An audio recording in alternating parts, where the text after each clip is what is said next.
Hello, welcome back to my channel, Tied for Initiative. Today we're going to do something a little special. Please let me know in the comments if you like this sort of thing and I'll do more. So on Sunday we did the finale of my Necropolis 92 campaign. And in that campaign, our heroes, Invisoman and Defender, found themselves, along with Johnny Tailspin, raiding the Motorhead League's volcano base in Brazil. Now, they had just destroyed the Jefferson Building in Empire City and threatened, unless they were paid $5 million, to destroy the Brooklyn Bridge in Empire City with a strange explosive which they fired into the thermosphere, then rocketed its way to wherever in the world that they wanted to drop it. Invisoman and Defender had placed a tracer device upon a cloning chamber that the Motorhead League had recovered from their last adventure. They followed the signal and got to the deadly volcano base. We will start that battle right now, and I will do my best to present sort of a round-by-round breakdown of what I can remember from that day. It was epic. I apologize if anybody got missed. But here we go. We'll do a quick fly-through. Oh, the setup. So they followed the signal and they came to the Cabeza Head banana plantation, which is at the base of the volcano in central Brazil.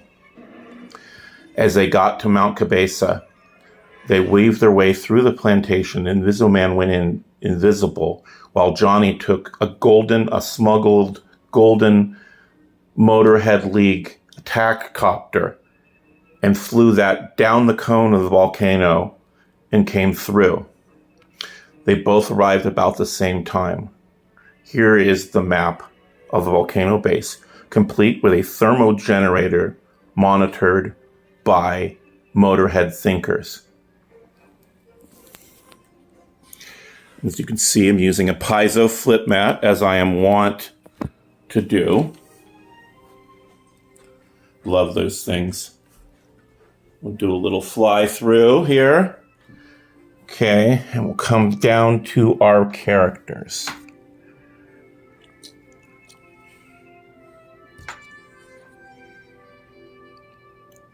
Invisoman, Master Spy, ex-member of Saber, founding member of Blade. Defender, secretly high-tech engineer Baldwin, now an armored Avenger. And the world's greatest pilot, Johnny Tailspin, clad only in his leather jacket and carrying a standard 9mm automatic, he joins our heroes in the fray. The helicopter made its way in, as did Invisoman. Aboard the helicopter was Johnny Tailspin and Defender. As they got into place, Invisoman attacked and knocked a Motorhead League person trooper off of the edge of the volcano.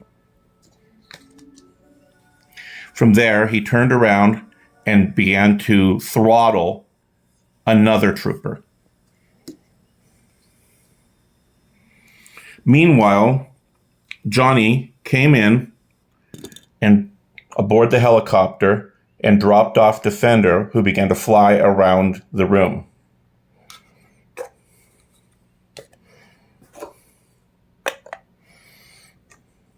Using his jetpack, Defender flew up near the top of the cavern where he could fire on several of the troopers below. After a round of fire, he took off a few of the troopers, but then they began to fire back at him, and he was one standing target up towards the roof of the volcano. Now, the shadows in the roof of the volcano did manage to help him avoid several of the shots.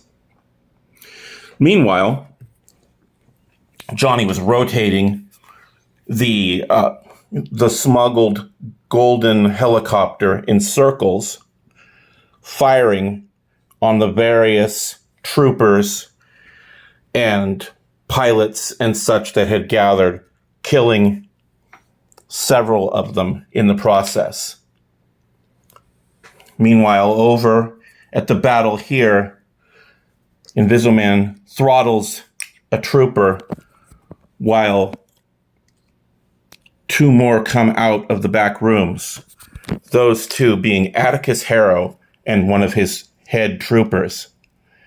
A brutal hand-to-hand battle begins with Invisible-Man, Atticus, and the troopers that begin to attack in support. Meanwhile, the thermal core is being monitored by thinkers. They're the Motorhead's scientists. They're just making sure things okay. One of the thinkers sneaks along the top of the thermogenerator, hoping to catch Invisible-Man with a paint gun splash.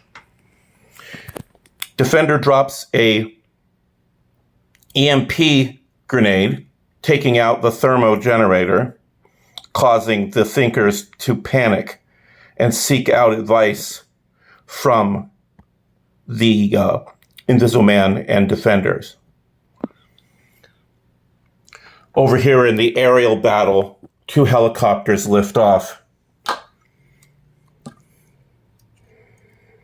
and begin an aerial dogfight. I don't have another riser, so I will take it over to, I will just hold it for right now. A pitched 50 cal, 20 millimeter gun battle begins with one of those little Nellies firing a rocket straight at the golden helicopter, causing damage. The helicopter goes down to the ground, and Johnny loses consciousness. Oh no, Johnny.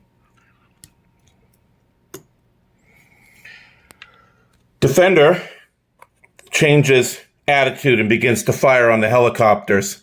Meanwhile, it's just Invisible-Man and Atticus Harrow fighting on top of the thermogenerator.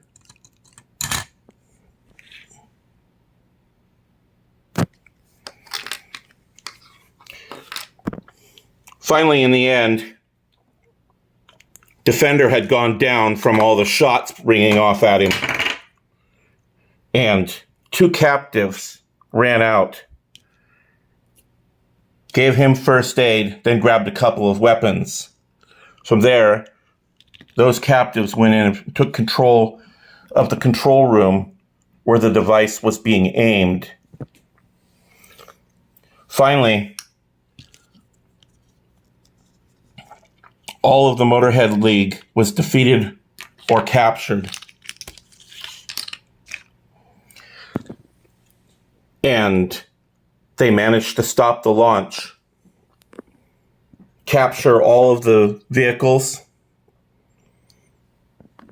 and defeat the enemy. In the end, Invisible-Man subdued Atticus Harrow and took him captive. Well, that was just kind of thrown together. If you like these sort of game reviews, let me know in the comments, and have a great day.